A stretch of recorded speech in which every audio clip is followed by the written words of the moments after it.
부처님의 가르침에서 찾는 부모의 깨달음. 우리는 살면서 종종 이렇게 묻습니다. 왜 이런 일이 내게 일어났을까? 특히 자녀를 바라볼 때 더욱 그렇습니다. 어렵게 대학을 졸업한 내 자식이 기대와는 달리 취업을 미루고 하루 6시간 알바를 하며 나머지 시간은 게임이나 쉬운 일로 보내는 모습을 보면 부모는 마음이 복잡해집니다. 내 자식이 왜 이렇게 살아갈까? 부모라면 누구나 이런 순간을 마주합니다. 기다려야 할까요? 아니면 지금 바로 끌어줘야 할까요? 내가 배워야 할 인연인지, 아니면 아이의 젊은 시간을 지켜줘야 하는 순간인지, 그 답을 부처님의 말씀에서 찾았습니다. 이 영상에서 함께 확인해 보세요. 부처님은 말씀하십니다. 인연으로 만난 자식에게 중도의 길을 가라고 하십니다. 끝까지 시청하셔서 부처님의 지혜로 자식에 대한 중도의 사랑의 길을 함께 배워가시길 바랍니다. 왜 우리 아이는 이렇게 아니랄까? 왜 내 자식은 이렇게 책임을 회피하려 할까? 혹시 내가 잘못 키운 걸까? 그리고 결국 이 질문으로 돌아옵니다. 왜 이런 일이 내게 일어났을까? 부처님께서는 연기를 말씀하셨습니다. 이것이 있으므로 저것이 있고, 이것이 없으면 저것도 없다.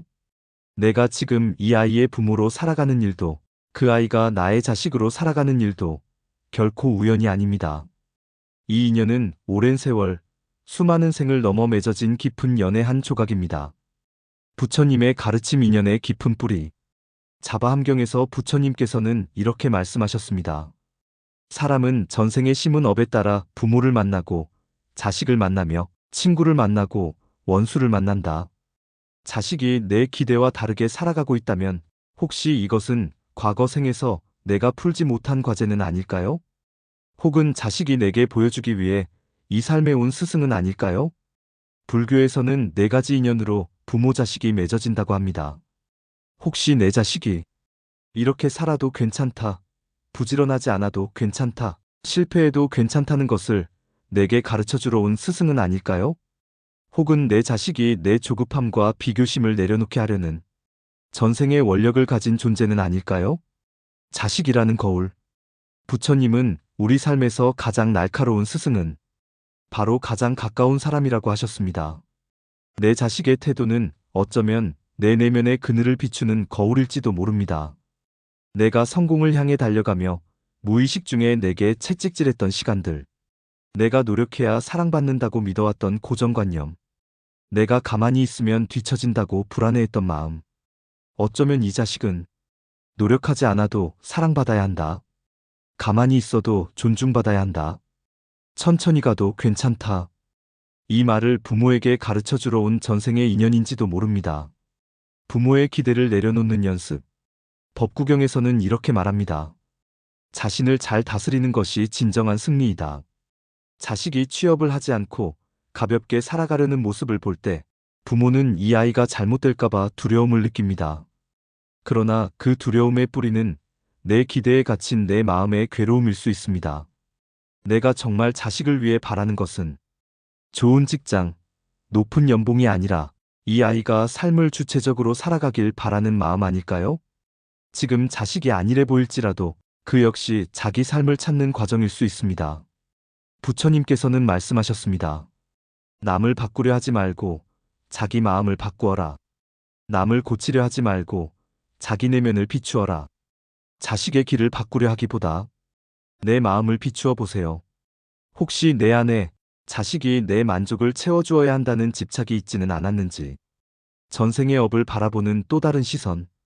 금강경에서 부처님께서는 모든 것은 인연 따라 나타나며 결국은 인연 따라 흩어진다 고 말씀하셨습니다. 내가 자식의 삶에 전생의 인연으로 무엇을 심었든 지금의 나는 이번 생에서 어떤 마음을 심을 것인가가 중요합니다. 내가 자식에게 조건 없는 신뢰를 심는다면, 내가 자식에게 비교 없는 사랑을 심는다면, 내가 자식에게 기다림의 품을 열어준다면 아마도 이번 생의 인연은 조금 더 따뜻하게 흘러갈 것입니다. 부처님께서는 이렇게 말씀하셨습니다. 한 사람의 삶을 바꾸려면 그를 바라보는 한 사람의 마음부터 바뀌어야 한다. 이 상황을 선물로 바라보기. 자식이 내 기대와 다른 길을 선택했을 때 부모는 때로 절망하고 때로 괴로워합니다. 하지만 부처님은 말씀하십니다. 모든 괴로움의 밑바탕에는 집착이 있다. 내가 이래야 한다는 생각을 내려놓을 때, 내가 저래야 성공이다는 고정관념을 내려놓을 때, 괴로움은 사라집니다. 자식의 모습은 어쩌면 내가 비워야 할 마음을 가르쳐주는 전생의 약속일지 모릅니다. 이 아이를 통해 내가 기다림을 배우고, 내가 내려놓음을 배우고, 내가 무조건적인 사랑을 배우는 부처님의 수업이 시작된 것인지도 모릅니다. 마지막 부처님 말씀으로 마음을 다듬며 법구경 중에서 가장 따뜻한 구절을 오늘 당신께 드립니다. 마음을 다스린 사람은 세상에서 가장 큰 승리자이다. 자식의 인생을 바꾸는 것은 시간이 걸립니다. 어쩌면 자식이 바뀌지 않을 수도 있습니다. 하지만 부모의 마음이 바뀌는 순간 이미 인생은 바뀌기 시작합니다. 왜 이런 일이 나에게 일어났을까? 그것은 아마 당신이 이 사랑의 공부를 할 준비가 되었기 때문일 것입니다. 하지만 부모가 너무 내 배움에만 머물러 버리면 아이의 소중한 젊은 시간이 흘러가는 것을 놓칠 수 있고, 그 결과 아이가 나이 들어서 내가 왜 그때 더 열심히 안 했을까? 후회할 수도 있다는 걱정, 정말 깊이 공감됩니다. 사실 부처님도 이런 균형에 대해서 아주 중요하게 말씀하셨습니다. 부처님께서는 자비는 방임이 아니고 올바른 길로 이끄는 연민이라고 하셨습니다. 여기서 중요한 깨달음은 이겁니다. 내가 아이를 조급하게 몰아세울 필요는 없지만 방임하며 내 배움에만 집중해서는 안 된다. 즉, 나의 배움 아이의 삶을 돕는 사랑의 행동. 이 두 가지를 동시에 실천하는 것이 부모의 길입니다. 부처님의 관점으로 다시 정리하면 부처님께서는 중화함경에서 4가지 바른 노력을 강조하셨습니다. 그중 부모가 할 수 있는 가장 균형 잡힌 노력은 이것입니다. 1. 이미 일어난 해로운 상태를 멈추기. 자식이 지금 너무 안일한 상태에 오래 머문다면 그것이 해로워질 수도 있다는 사실을 부모는 먼저 알아차려야 합니다. 내 배움에만 몰입하다 보면 아이의 해로운 습관이 굳어질 수도 있습니다. 부처님께서는 자비는 길을 보여주는 것이다 라고 말씀하셨습니다. 아이에게 쉬운 일만 반복하면 젊은 날이 빠르게 지나간다. 지금의 선택이 미래의 행복을 가로막을 수도 있다. 내가 너를 믿지만 삶은 결코 기다려주지 않는다. 는 것을 부드럽지만 단호하게 알려주어야 합니다. 2.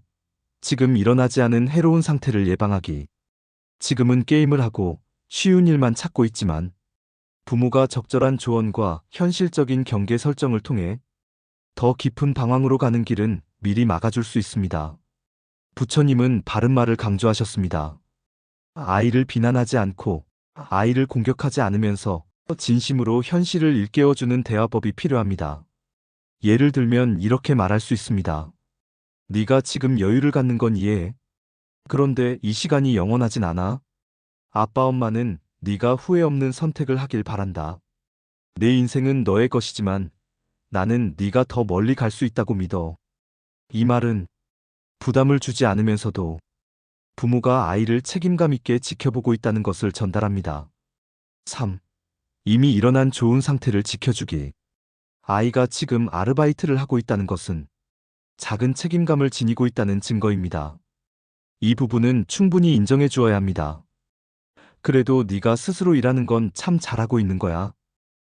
네가 그렇게 하루를 책임지는 것도 성장의 과정이야.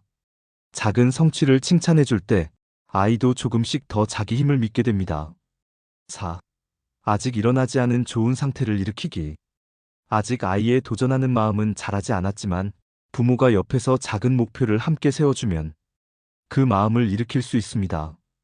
예를 들어 너가 한 달 안에 딱 한 번만 네가 스스로 취업 공고를 찾아보고 연락해보는 건 어때? 성공하지 않아도 괜찮아. 시도만 해보자. 이렇게 성공이 아닌 시도를 목표로 설정하면 아이도 조금은 가벼운 마음으로 움직일 수 있습니다. 부모도 배우고 아이도 성장하는 길. 당신의 마음은 참 따뜻합니다.